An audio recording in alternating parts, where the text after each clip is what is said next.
Get that filthy mop away from my patient! Dr. Patricia Manning's voice cuts through the sterile air of Mercy General's pediatric ICU. She glares at Keisha Williams, the young black woman cleaning around 8-year-old Tony Castellano Jr. Opwat's bed. This is a restricted area, not your janitor closet. Keisha pauses, her dark eyes studying the boy's brain monitors. Doctor, his seizure pattern indicates you don't speak unless spoken to. Manning steps closer, her Harvard ring catching the fluorescent light. Know your place, girl. Leave the medicine to actual doctors. Vincent Castellano watches this exchange from his son's bedside, noting how the cleaning woman's gaze never wavers from the medical equipment. For 72 hours, America's best specialists have failed to save his dying child. Yet this minimum-wage worker studies the monitors with an intensity that puzzles him. What does she see that million-dollar medical degrees cannot? Las Vegas, 2024. Mercy General Hospital rises from the desert like a temple to modern medicine, its glass towers reflecting casino lights across the valley. In the VIP wing, money buys miracles, except when it doesn't.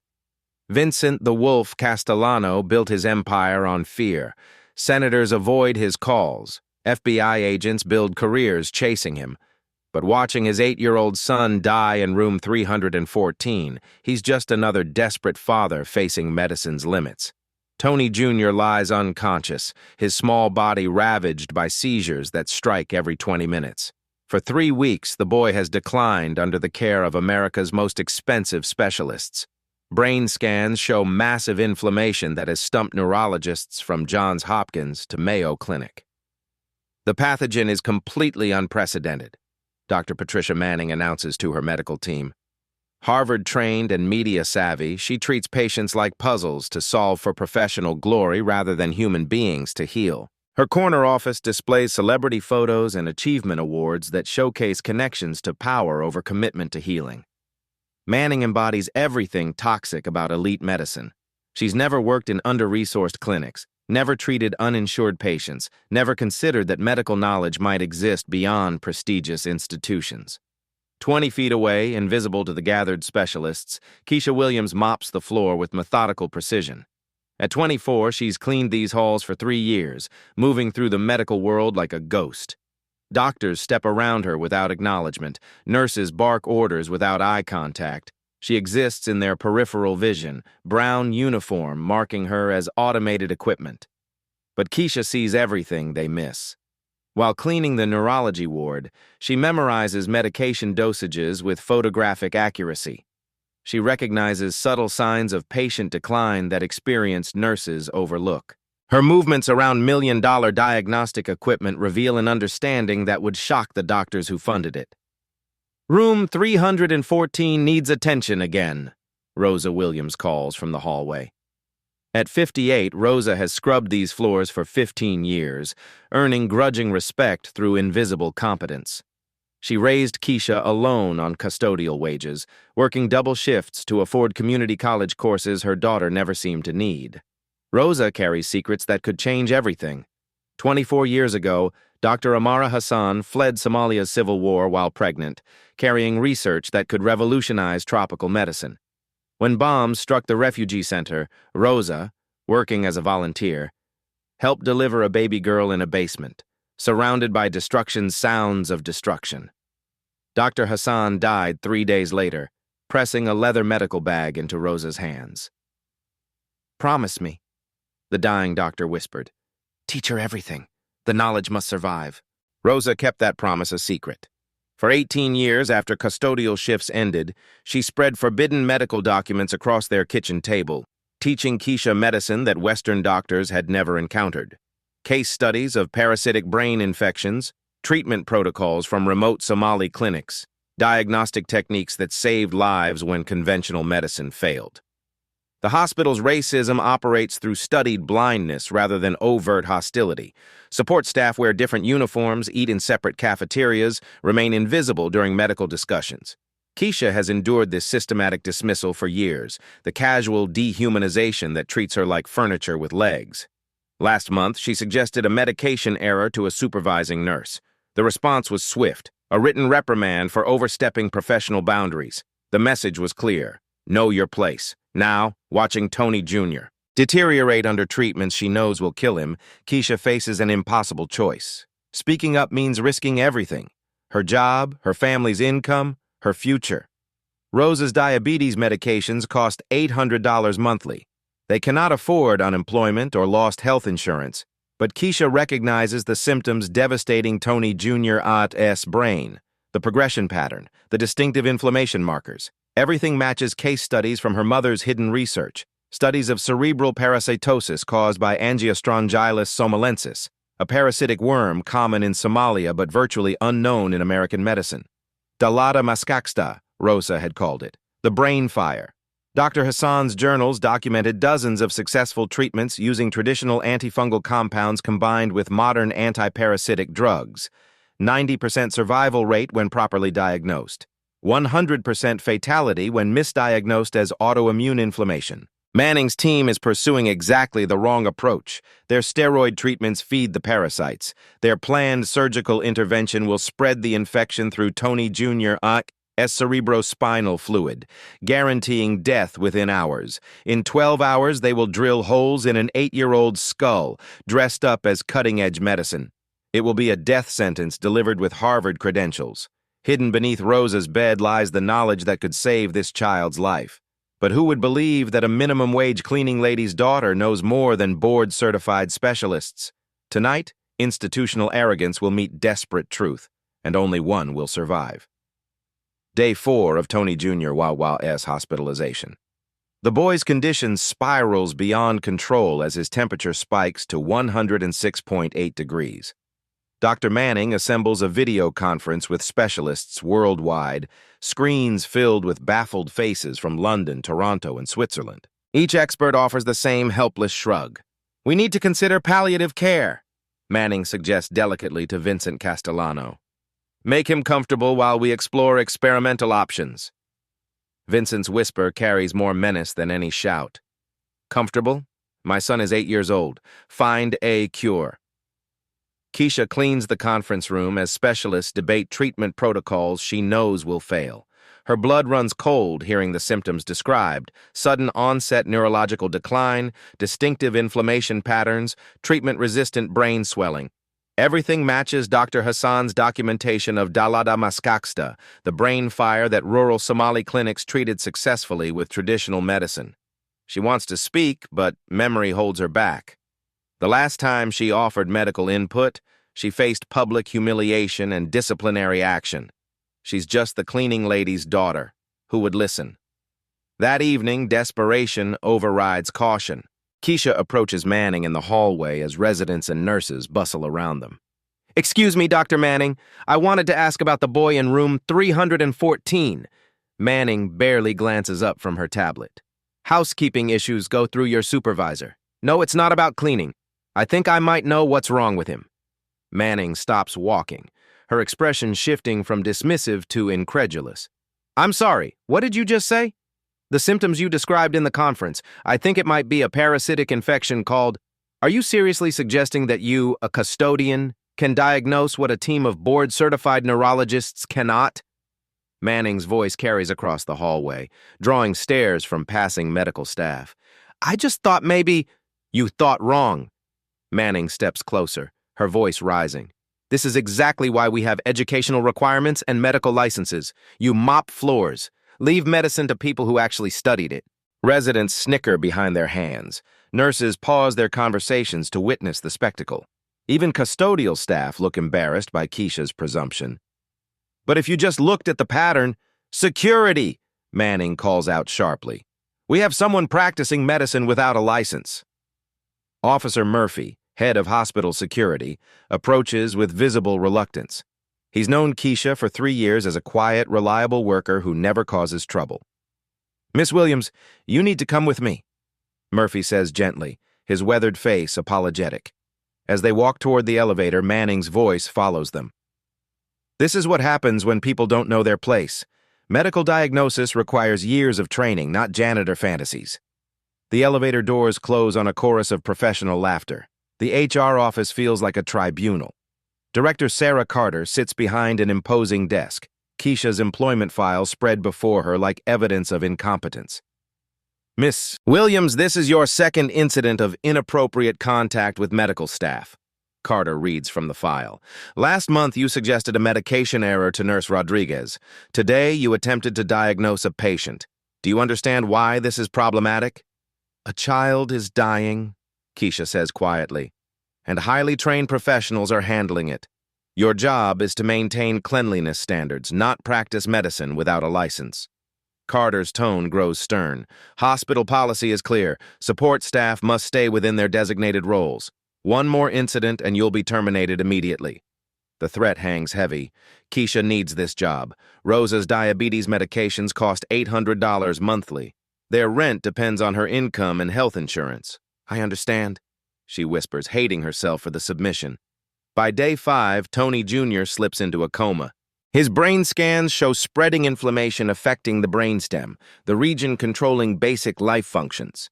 Manning, growing desperate under Vincent's silent pressure, authorizes emergency surgery to relieve intracranial pressure. Keisha watches in horror as surgical teams prepare for a procedure that will kill him. In Somalia, Dr. Hassan documented how parasites multiply when inflammation sites are disturbed surgically. Children died within hours when desperate doctors tried mechanical intervention. They're going to kill him, she whispers to Rosa during their lunch break in the custodial cafeteria. Rosa's weathered hands tremble as she grips her daughter's shoulders. Baby, some fights aren't ours to fight. But I know what's wrong with him, Mama. You showed me Dr. Hassan's case studies. The exact same presentation, the exact same progression. Those journals are hidden for good reason. The world isn't ready to accept that a black cleaning lady's daughter knows more than Harvard doctors. Keisha stares at her reflection in the cafeteria window, brown skin, humble uniform, invisible to the medical world. So we just let him die? Because they're too proud to listen? We survive, Rosa says firmly. We keep our heads down, we keep our jobs, we take care of ourselves. That's how people like us make it in this world. That afternoon, Manning held a press conference in the hospital lobby. Cameras capture her standing beside Tony Jr.'s latest brain scans projecting medical authority for public consumption. We're dealing with an unprecedented neurological condition, she announces to gathered reporters. Despite consulting with the world's leading specialists, the pathogen remains unidentified. However, we remain committed to exploring every possible treatment avenue. Keisha watches from the cleaning supply closet, seeing Manning's performance for what it truly is, professional theater designed to protect reputations while a child dies. A young reporter raises her hand. Dr. Manning, social media suggests that hospital staff may have insights into the boy's condition. Can you comment? Manning's smile turns condescending. I think you're referring to some unfounded speculation by unqualified personnel. Medical diagnosis requires extensive education and clinical training. We don't accept medical advice from janitors any more than we'd accept legal counsel from cafeteria workers. The room erupts in laughter. The joke spreads across social media within hours. #JanitorDoctor became a trending hashtag, mocking the absurd idea that cleaning staff could possess medical knowledge. That night, Keisha stands outside room 314, watching Vincent maintain his vigil beside his unconscious son. The feared crime boss looks broken, holding the small hand of a child whose life hangs by threads. She thinks about Dr. Hassan's journals hidden under Rosa's bed. 24 years of preserved knowledge, treatment protocols that could save this boy's life. The antifungal compounds that rural Somali clinics use to cure brain parasites when Western medicine didn't even know they existed. In 6 hours, Manning will begin surgery drilling holes in Tony Jr. Poit's skull to relieve pressure. The procedure will release parasites directly into his bloodstream, spreading the infection throughout his nervous system. It will be murder disguised as medicine. Keisha faces the choice that will define her life. Risk everything by speaking truth to power, or remain silent while a child dies from willful ignorance. The institution that employs her has made its position clear. Know your place, stay silent. Let your betters handle complex problems. But sometimes the person everyone dismisses holds the key to everything. At 2:17 a.m., Keisha makes the decision that will change everything. She slips into Mercy General using her custodial access card, moving through darkened corridors toward room 314. Vincent Castellano sits slumped beside his son's bed, exhaustion transforming the feared crime boss into a vulnerable father watching his child die. "Mr. Castellano?" Keisha whispers from the doorway. His eyes snap open, hand moving toward his jacket. "Who are you?" "My name is Keisha Williams. I will clean these floors." She steps into the room with quiet confidence. "I think I know what's killing your son." Vincent studies her face in the monitor's pale glow. Something in her steady voice cuts through his fatigue. "Talk." Keisha moves to Tony Jr. Tada's bedside, pointing at the displays. "See this seizure pattern? Every 23 minutes exactly. That's not random, that's a biological cycle." Vincent sits straighter. This woman speaks with precision he hasn't heard from any doctor. "Your son has Dalada mascaxda, cerebral parasitosis, parasitic worms from undercooked snails." She pulls out her phone, showing photographs of medical journals. The brain scans are identical to Tony Jr. Albri's images. "This parasite is common in Somalia, unknown in America. That's why your doctors can't diagnose it." Vincent examines the phone carefully.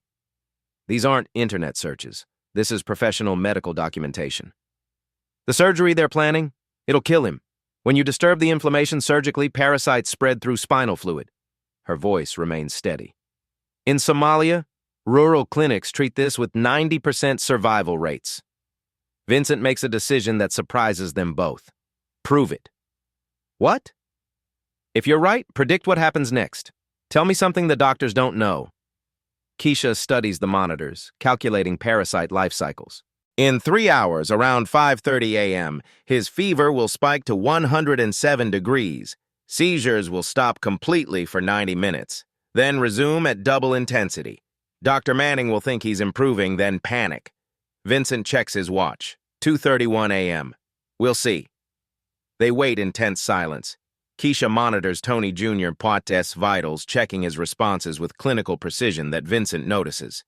At exactly 5:27 a.m., Tony Jr.'s temperature rockets upward, 104, 105, 106, 107.2 degrees. The seizures stop completely. The room falls silent except for ventilation equipment. Dr. Manning arrives at 6:15 a.m., finding stable readings. His fever broke, seizures stopped. This could be our breakthrough. At 6:57 a.m., exactly 90 minutes later, seizures return with devastating violence. Tony Jr. Puss's body convulses so intensely the bed shakes. Nurses rush in as Manning's hope crumbles into panic. Vincent stares at Keisha with newfound respect. "How did you know?" "Parasites follow reproductive cycles. Fever spikes when adults release larvae. Calm period while larvae migrate. Then new colonies cause worse seizures." For the first time in his criminal career, Vincent faces a problem he cannot solve with money or violence. But this dismissed young woman has demonstrated impossible knowledge about his dying son. "What do you need?" "Time and protection. To save Tony Jr., I'll have to break protocols and challenge every doctor here." Vincent's smile turns predatory. "Let them try." Word spreads quickly through hospital corridors. The cleaning lady's daughter is giving medical advice to Vincent Castellano. Dr. Manning storms toward the administrator's office, fury radiating from every step. "She's practicing medicine without a license. This is exactly why we have professional standards." But Vincent has made phone calls. Within an hour, 3 city councilmen visit the hospital. A federal judge makes inquiries about Tony Jr.'s care. The IRS announces a routine audit of the hospital's tax-exempt status. The message is clear. Touch Keisha, face consequences. "Mr. Castellano, we understand your desperation," Manning says during an emergency meeting. "But you cannot seriously believe a janitor can save your son." Vincent's response cuts like ice. "She predicted everything about his condition. You've predicted nothing. My son gets worse under your care every hour." For the first time in 3 years, Keisha walks hospital corridors without a mop. Doctors stare, nurses whisper. Without the custodial uniform, her intelligence becomes impossible to ignore. She enters Tony Jr.'s room with quiet authority, Vincent beside her. Manning follows with residents and the chief of medicine. "I need to examine him properly," Keisha announces. "Absolutely not." Manning blocks her path. You are not touching my patient. Vincent's voice cuts through tension. Doctor, step aside.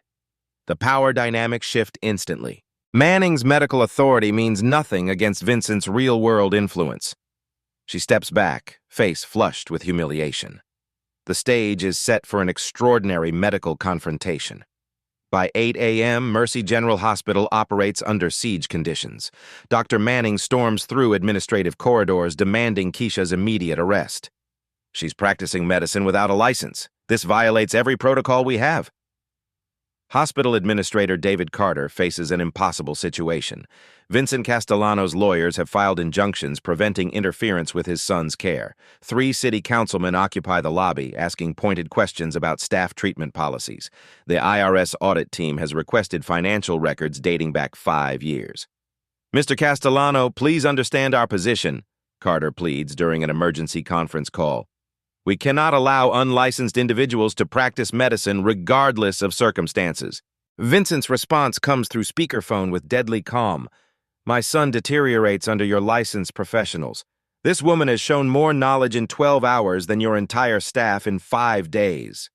Manning slams her hand on the conference table. Knowledge? She's a custodian. This is medical malpractice waiting to happen.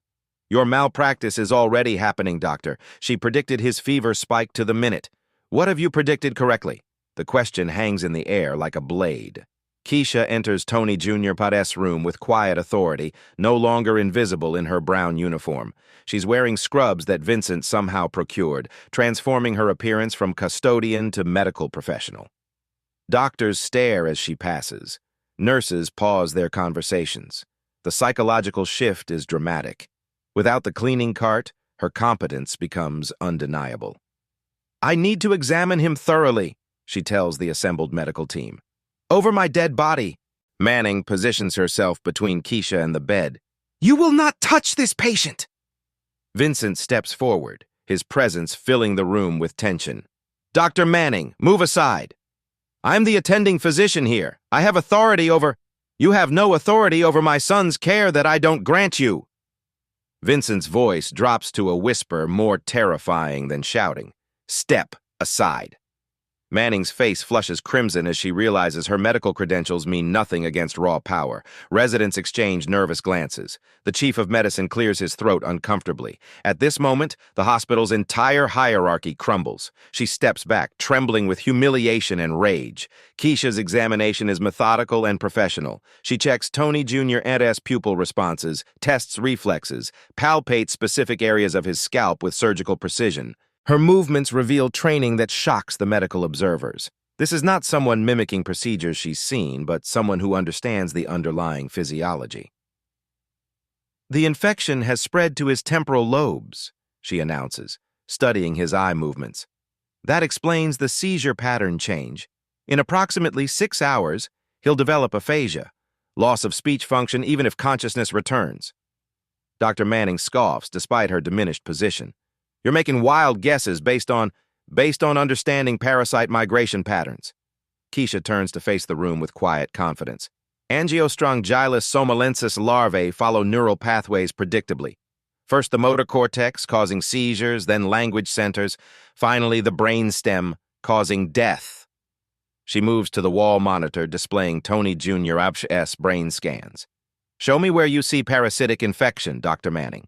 Manning studies the images, pointing dismissively at shadowing the medical team had ignored. Those are clearly scan artifacts, background noise from the equipment. Keisha traces the shadows with her finger. Those aren't artifacts, they're larval cysts. This inflammation pattern follows the exact neural pathways I described. Look at the progression from yesterday's scans. Manning pulls up the comparison images, and for the first time, she sees what Keisha is describing. The inflammation does follow neural pathways. The shadowing has moved in predictable patterns. The progression matches exactly what this custodian predicted. Even if you're somehow correct about diagnosis, Manning stammers, treatment requires FDA-approved medications administered by licensed physicians. We cannot simply... Your FDA-approved medications are killing him, Keisha interrupts with calm authority. Steroids feed parasites. Surgical intervention spreads them. You're using exactly the wrong approach. Hospital security arrives, led by Director Murphy. I have orders to escort Miss Williams from the premises. Vincent doesn't even glance at them.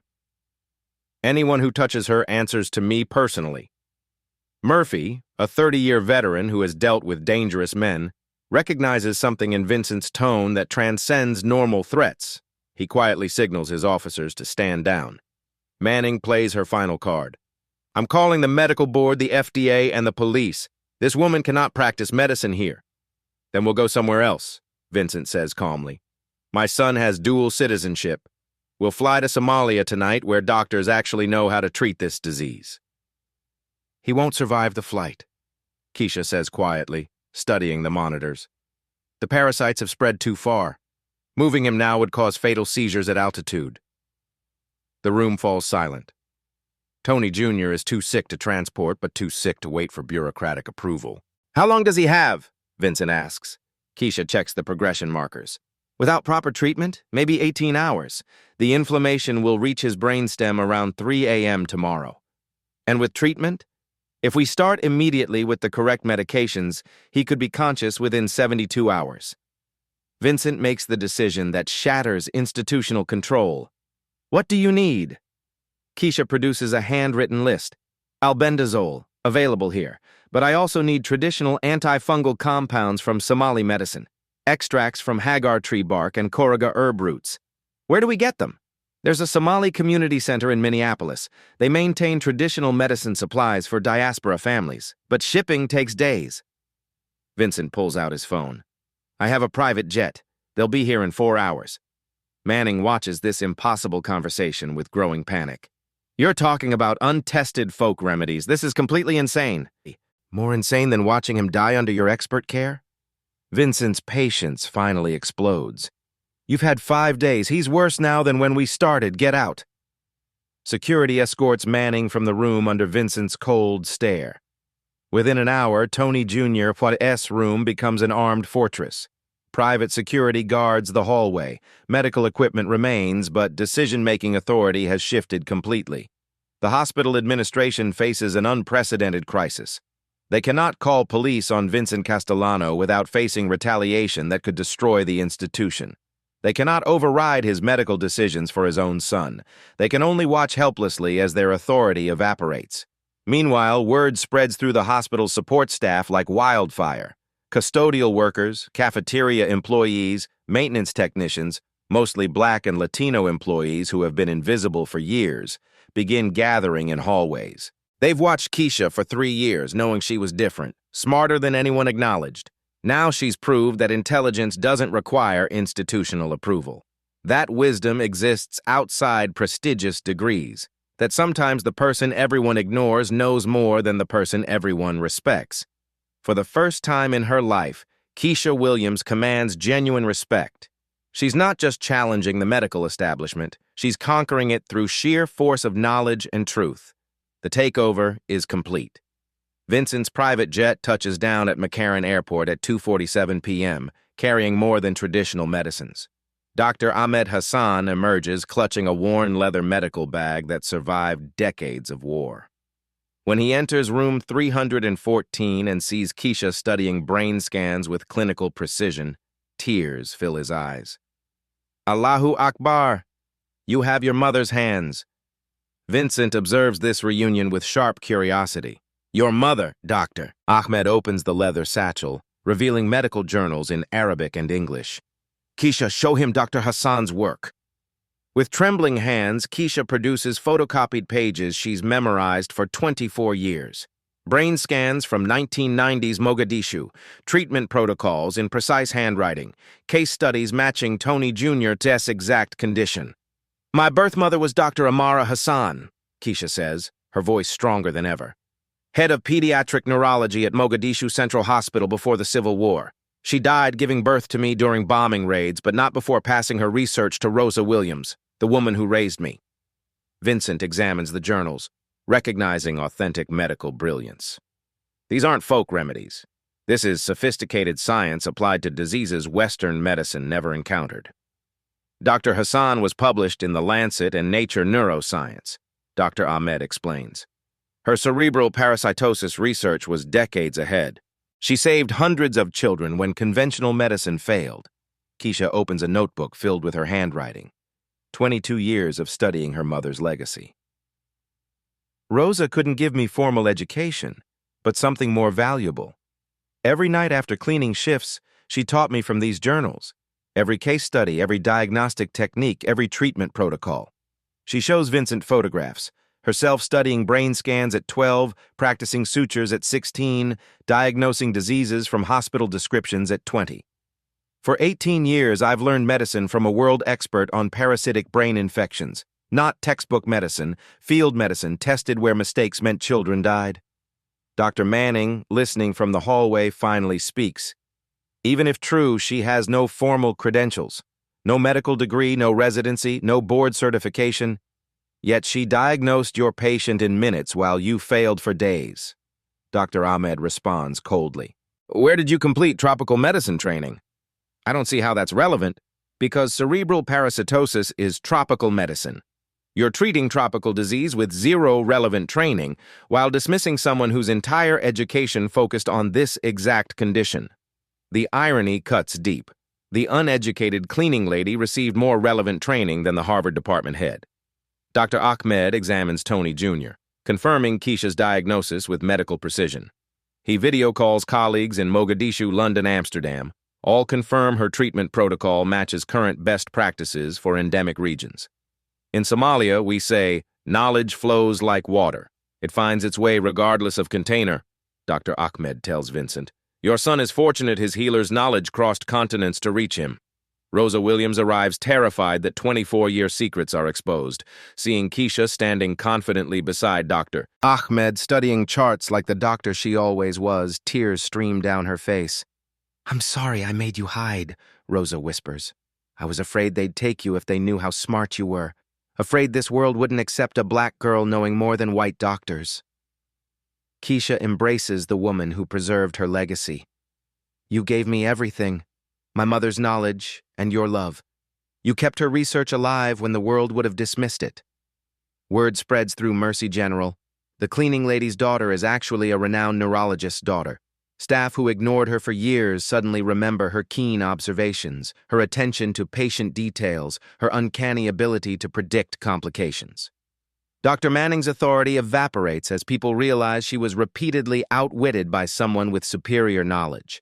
The hospital's hierarchy cracks as everyone questions what other expertise they've dismissed through prejudice. Vincent Castellano, who built his empire recognizing genuine competence, realizes he's witnessing something unprecedented.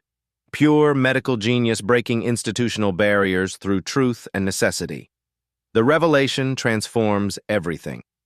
Keisha is no longer invisible. She's Dr. Amara Hassan's daughter, carrying forward a healing legacy that survived war, displacement, and decades of systematic dismissal. But Tony Jr. still lies dying, and all the revealed truth means nothing if they cannot save his life in the next few hours.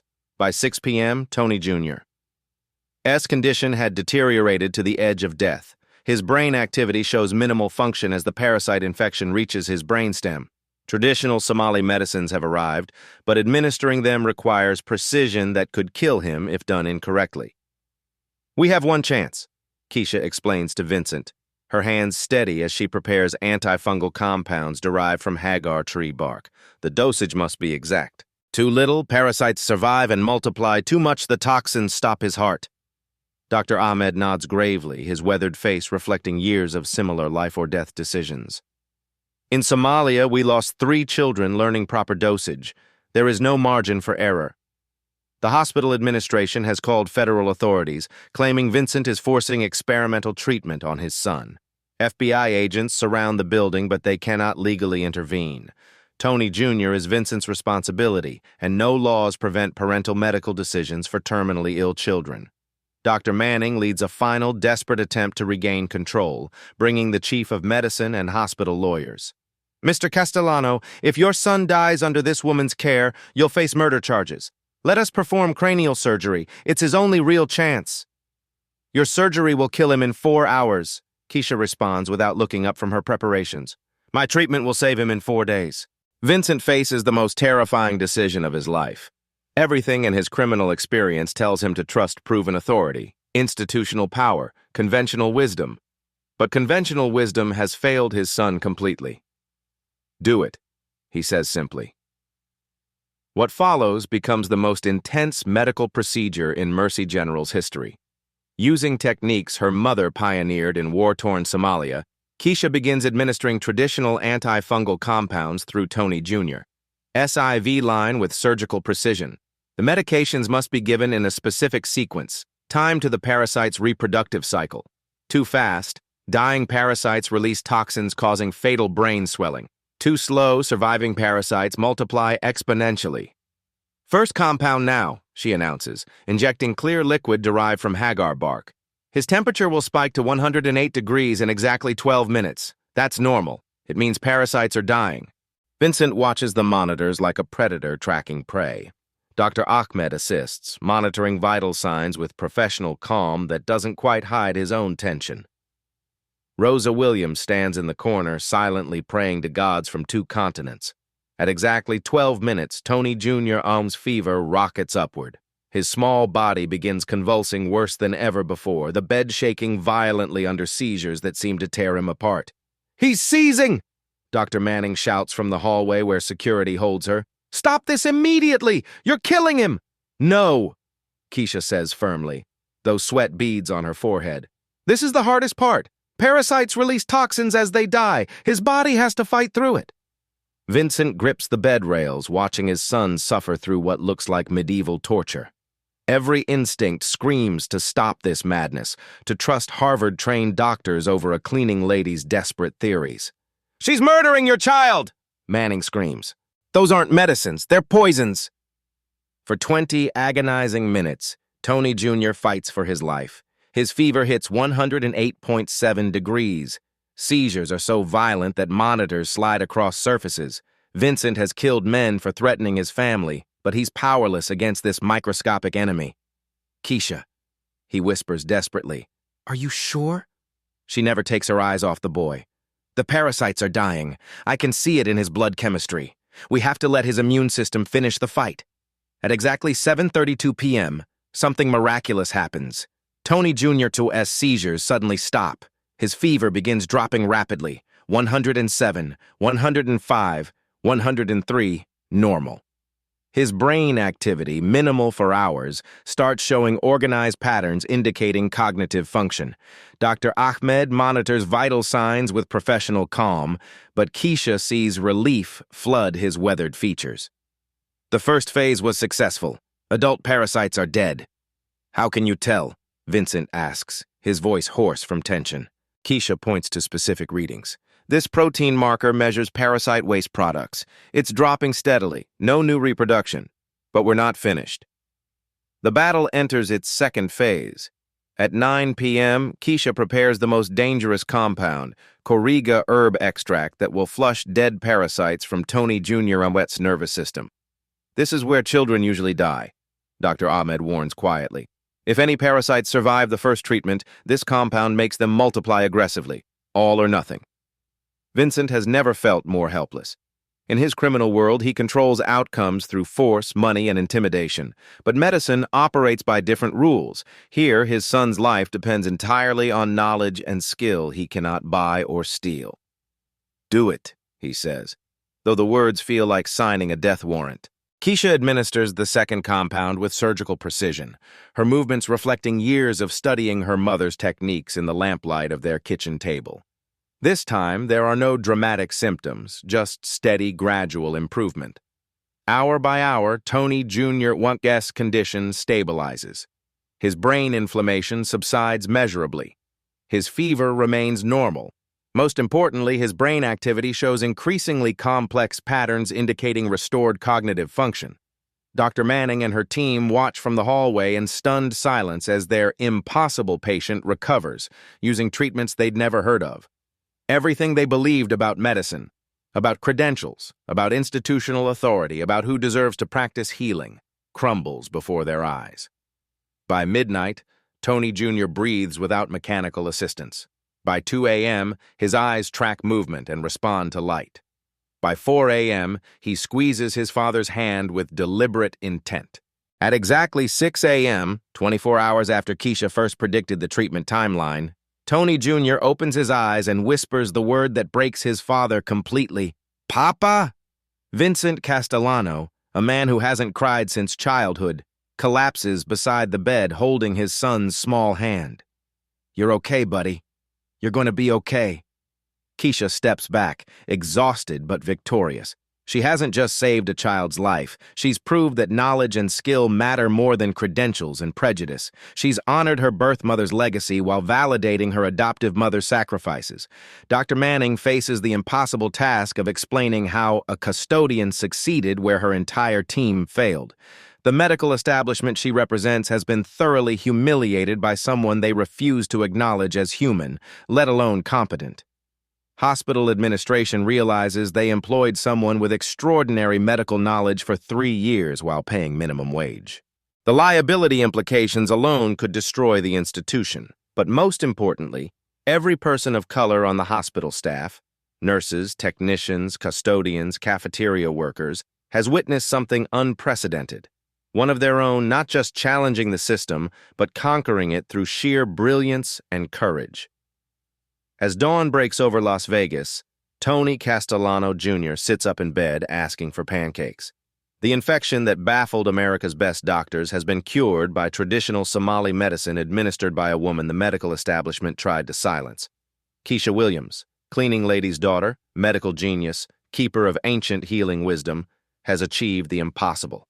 She saved a life, exposed institutional prejudice, and proved that intelligence belongs to those who cultivate it, not those who inherit privilege. The ultimate challenge has been met. The underestimated hero has triumphed completely. But the real victory isn't medical.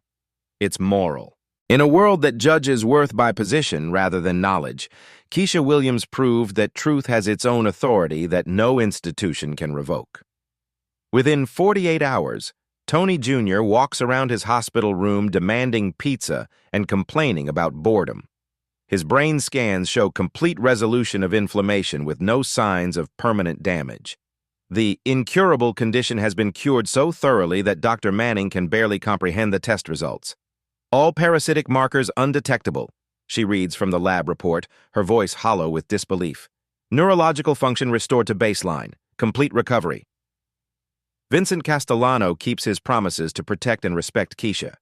When reporters swarm the hospital seeking the sensational story of a Mafia boss's son, he deflects attention from his criminal empire to focus on medical miracle. My son is alive because Keisha Williams knows more about medicine than any doctor in this building, he tells CNN's cameras. She saved him when Harvard-trained specialists gave up hope. The hospital faces an unprecedented crisis of credibility. How do you explain employing a medical genius as a custodian for 3 years? Hospital administration offers Keisha a position as medical consultant, which she politely declines. I'm not interested in working for people who spent 3 years treating me like furniture, she says with quiet dignity. Dr. Manning submits her resignation before she can be fired. Her final report grudgingly acknowledges that alternative diagnostic approaches merit consideration in complex tropical disease cases. It's the closest she can come to admitting complete professional failure. Rosa Williams receives recognition she's always deserved as the woman who preserved Dr. Hassan's medical legacy across decades. The Somali community in Minneapolis establishes a scholarship in Dr. Amara Hassan's name, ensuring her research continues benefiting future generations. Dr. Ahmed Hassan returns to Somalia carrying detailed case notes on treating cerebral parasitosis in American hospital settings. Knowledge flows both ways now, from Africa to America and back again, bridging medical traditions that should never have been separated. Keisha Williams no longer cleans floors at Mercy General Hospital. But she hasn't abandoned the staff who supported her through years of institutional dismissal. She starts a program training support staff in basic medical observation, proving that healing knowledge belongs to everyone willing to learn. Vincent Castellano establishes a foundation funding medical education for immigrant children, particularly those from countries whose traditional healing knowledge Western medicine ignorantly dismisses. Tony Jr. recovers completely, with no memory of his near-death experience. He just knows the nice lady who used to clean his playroom somehow became a hero who saved his life. The impossible has become reality, respect earned through knowledge, not position. The story explodes across social media within hours. Cleaning lady's daughter saves mafia boss's son when doctors fail, generates 50 million views in 24 hours. The video of Vincent Castellano praising Keisha on live television goes viral across every platform. #cleaning lady genius trends globally on Twitter. TikTok fills with reaction videos from medical students, immigrants, and working-class families sharing their own stories of dismissed expertise. YouTube medical channels analyze how traditional African medicine succeeded where modern technology failed. The narrative strikes every cultural nerve. Racial injustice, medical arrogance, underdog triumph, and ancient wisdom saving modern lives. Within a week, Keisha receives offers from Johns Hopkins, Mayo Clinic, and Harvard Medical School, full scholarships for any medical program she chooses. The same institutions that would have rejected her application based on background now compete for the privilege of teaching her. "It's ironic," she tells 60 Minutes during a primetime interview. "They want to teach me medicine I already know, in programs designed by people who know less about my specialty than I do." The most meaningful recognition comes from the World Health Organization, which invites her to present her case study at their annual conference on tropical diseases. Dr. Hassan's 30-year-old research will finally receive the global attention it deserves. The hospital custodial staff experiences remarkable transformation. Management, suddenly aware they might employ unrecognized genius, establishes educational support programs for all support staff. Nurses begin actually listening when custodians mention patient observations. Maria Santos, a Guatemalan custodian who spoke limited English, reveals she was a trained midwife in her home country. James Washington, the night janitor, admits he holds an engineering degree from Nigeria that wasn't recognized in America. The hospital's invisible workforce becomes visible overnight. Rosa Williams becomes a symbol of sacrificial motherhood, the woman who preserved genius across generations. Oprah interviews her, asking how she managed to raise a medical prodigy while working as a custodian. "I didn't raise a prodigy," Rosa says with quiet dignity. "I raised my daughter to honor her birth mother's legacy. Dr. Hassan's knowledge was too valuable to die with her." The interview generated another viral wave, the woman who preserved medical genius. Rosa receives a MacArthur Foundation grant to document traditional medical knowledge from immigrant communities before it's lost forever. Medical schools across America begin examining admission criteria. How many potential healers have been rejected based on background rather than ability? How much traditional knowledge has been dismissed as unscientific without proper investigation? The American Medical Association launches an unprecedented review of alternative diagnostic methods, grudgingly acknowledging that Western medicine doesn't monopolize healing knowledge. Somalia's government invites Keisha to establish a medical exchange program, bringing American technology to Africa while bringing African healing wisdom to America. The program becomes a model for medical cooperation between developed and developing nations. Dr. Ahmed Hassan is appointed to WHO's Committee on Traditional Medicine, advocating for integrating indigenous healing practices with modern protocols. His cousin's case becomes the template for this integration. Perhaps most surprisingly, Vincent Castellano begins using his criminal empire's resources for legitimate medical research. The man who once solved problems with violence now funds clinics in underserved communities. "Keisha Williams taught me that real power means protecting what matters," he tells a Senate investigating committee. "My son matters. Other people's children matter too." Across America, people begin questioning assumptions about intelligence, education, and expertise. The custodian who might be a genius, the immigrant whose credentials weren't recognized, the minimum wage worker whose insights could save lives. Keisha Williams proved that knowledge belongs to those who seek it, not those who can afford it.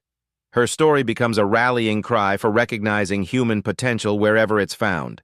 The cleaning lady's daughter didn't just save one child. She changed how America thinks about wisdom, worth, and who deserves to be heard. This story reveals a profound truth that challenges everything we believe about human potential. Genius doesn't announce itself with diplomas or demand recognition through institutions. It often hides in plain sight, carried by people society chooses not to see. Keisha Williams spent 3 years being invisible, not because she lacked brilliance, but because society refuses to look for brilliance in black faces, immigrant families, or minimum wage workers. How many other Keisha Williams are cleaning our offices, serving our food, or caring for our children while possessing knowledge that could revolutionize the world? The deeper truth cuts even sharper. Traditional wisdom and modern medicine aren't enemies waiting to battle. They're partners waiting to be reunited. Dr. Amara Hassan's research, preserved by Rosa Williams' sacrifice and applied by Keisha's courage, saved a life that American technology couldn't touch. The future of healing lies not in choosing between old and new, but in honoring both with equal respect. Every immigrant carries libraries of knowledge from their homeland. Every person dismissed as uneducated might possess education that institutions don't recognize. Every voice silenced by prejudice might speak truths that could save lives, solve problems, or change everything we think we know. Look around you. The person delivering your food might be a trained engineer whose degree isn't recognized here. Your child's teacher's aide might have been a doctor in their home country. The night custodian at your office might understand economics better than the executives he cleans up after. Stop judging intelligence by position. Stop measuring worth by credentials. Stop assuming that formal education is the only path to knowledge. If this story moved you, don't just watch, act. Share this video to challenge someone's assumptions about who deserves respect. Comment below. Tell us about a time you discovered hidden brilliance in an unexpected place. Subscribe for more stories that expose truth, demand justice, and celebrate the genius society tries to hide. The next time you encounter someone society has labeled unimportant, remember Keisha Williams. That person might be carrying knowledge that could change your life, or save it. The cleaning lady's daughter became a healer who proved that wisdom belongs to those who seek it, not those who inherit privilege. Who else around you is waiting to be seen? Hit that subscribe button if you believe everyone deserves to be heard, because the next genius might be serving your coffee tomorrow.